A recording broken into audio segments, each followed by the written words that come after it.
the satanic mindset. This is all part of the satanic mindset. The satanic mindset plays a major role in the psychology of neo-feminism.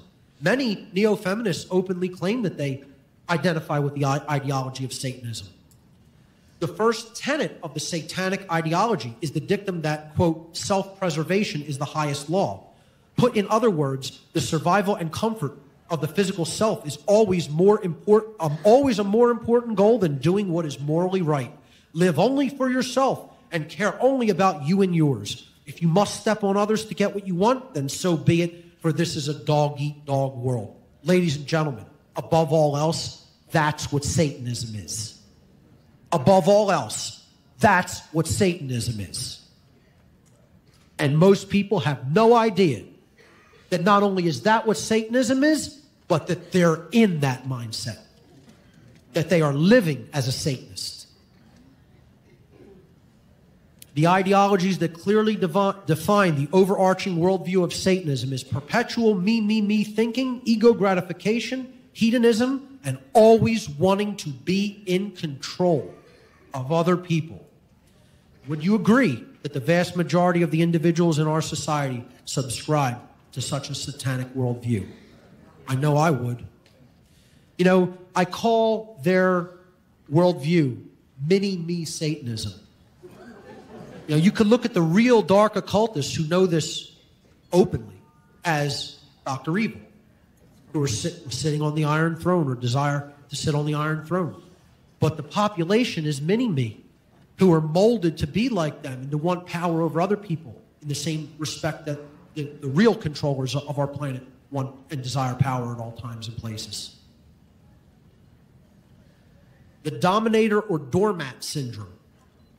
What has now become attractive to the socially conditioned, the socially engineered woman, is the inauthentic alpha male who acts as the dominator or the controller, okay, the dominator, or the inauthentic beta male who is the doormat or who seeks to be controlled, what many people in the MGTOW movement refer to as the mangina.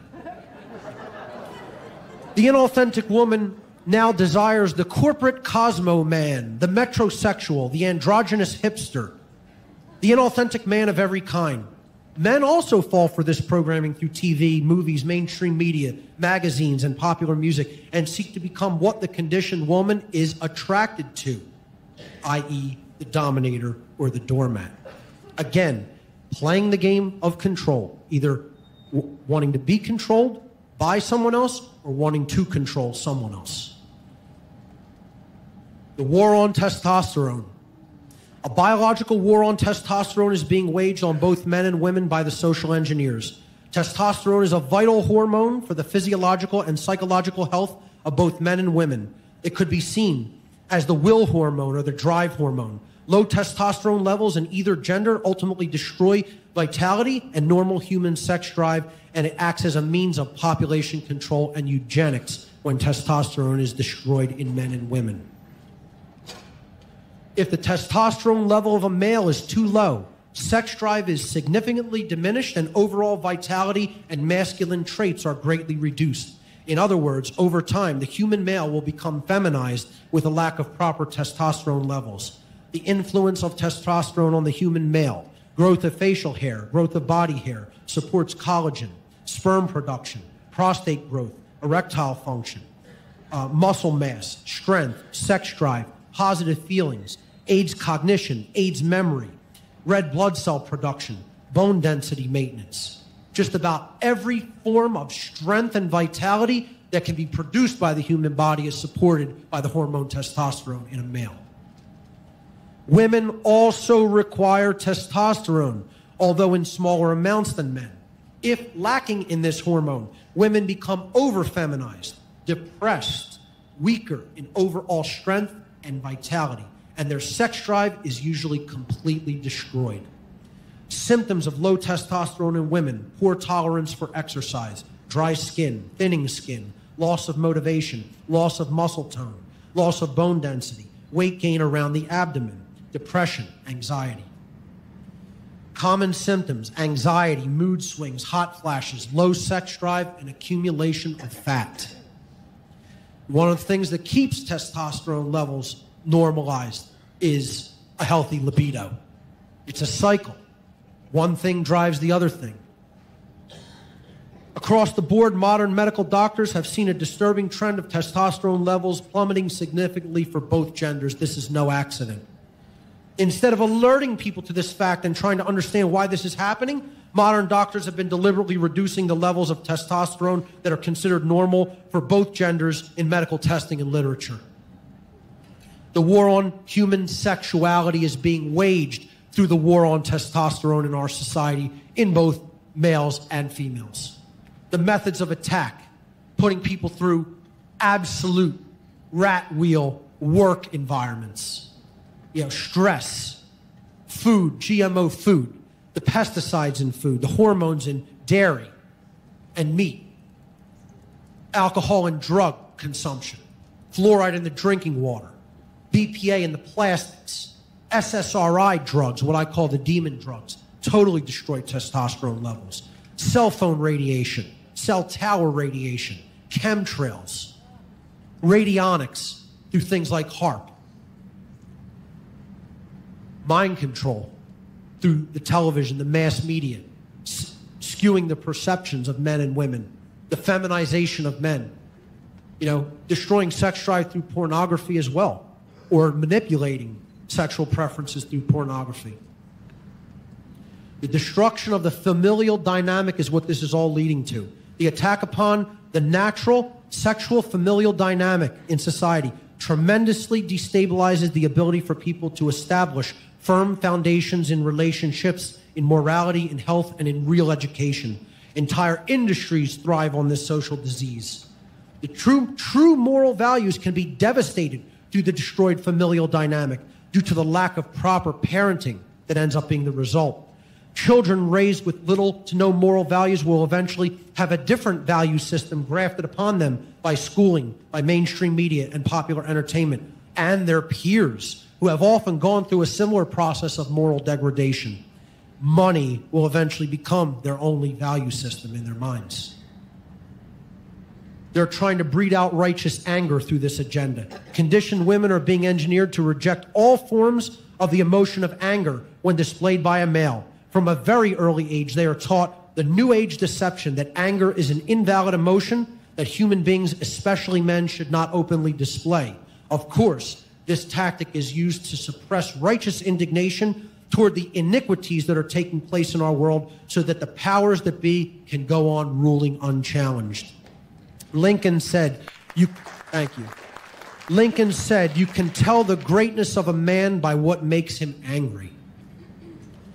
The inauthentic man, they're feminizing the human male. The war on authentic men takes the form of the emasculation of the human male, a process which breeds out the sacred masculine dynamic, which is the willingness to stand up to tyrants and bullies with physical self-defensive force if necessary. The long-term agenda is to create a feminized man that will not ever challenge the state and to simultaneously condition women to view the state as an all-powerful husband/father figure. The conditioned woman at a subconscious level chooses the feminized man who will not stand up for himself, since her perception has been influenced to see that man as one who is the most suited to survive for the very reason that he will not place himself in danger by challenging the violence of the state.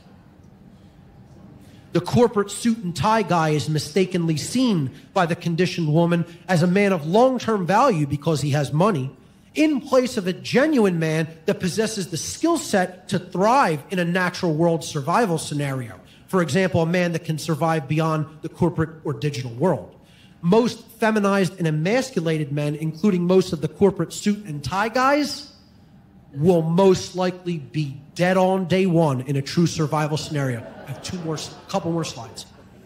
They're breeding out the rebels in our society, folks. Rebellion against the state, a reverence for true freedom, and placing high value on personal responsibility and individual rights are traits that are being deliberately bred out of humanity through the eugenics agenda because such traits are undesirable to the ruling class. Socially engineered traits being bred into the new human include a fear of going against the norm, docility, submissiveness, obedience to authority, and going along to get along, as depicted by the gentleman in this picture. But hey, ladies, he's hot. He loves hot girls.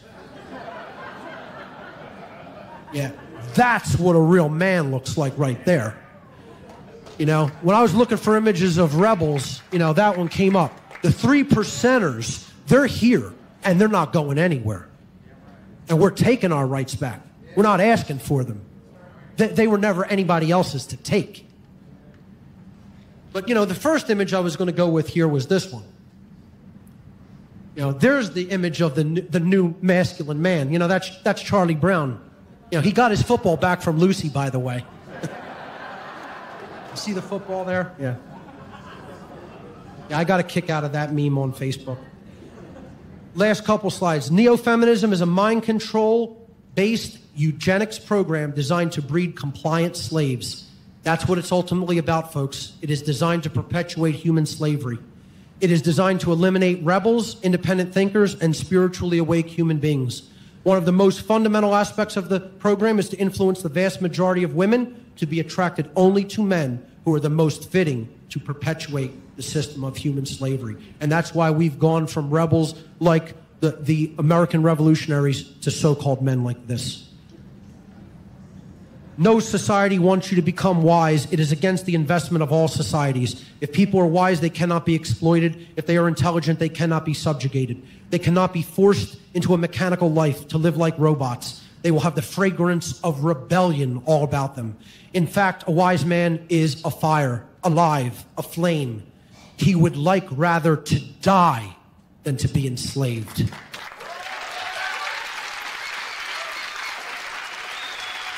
Folks, the agenda being pushed by neo-feminism is our future if we don't stop it. I'm going to end today with a quote from George Orwell's 1984. Do you begin to see, then, what kind of world we are creating? It is the exact opposite of the stupid, hedonistic utopias that the old reformers imagined. A world of fear and treachery, of torment, a world of trampling and being trampled upon, a world which will grow not less but more merciless as it refines itself. Progress in our world will be progress toward more pain. The old civilizations claimed that they were founded on love and justice. Ours is founded upon hatred. In our world, there will be no emotions except fear, rage, triumph, and self-abasement. Everything else we shall destroy. Everything. Already we are breaking down the habits of thought which have survived from before our revolution. We have cut the links between child and parent. We have cut the links between man and between man and woman. No one dares trust a wife or a child or a friend any longer.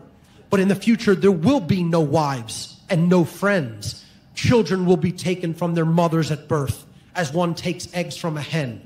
The sex instinct will be eradicated. Procreation will be an annual formality, like the renewal of a ration card. We shall abolish the orgasm. Our neurologists are at work upon it now. There will be no loyalty except loyalty toward the party. There will be no love except the love of Big Brother. Ladies and gentlemen, to see how this may possibly turn out and to hear the solutions I have to present, you'll have to hear me talk tomorrow evening. Thank you for your kind attention.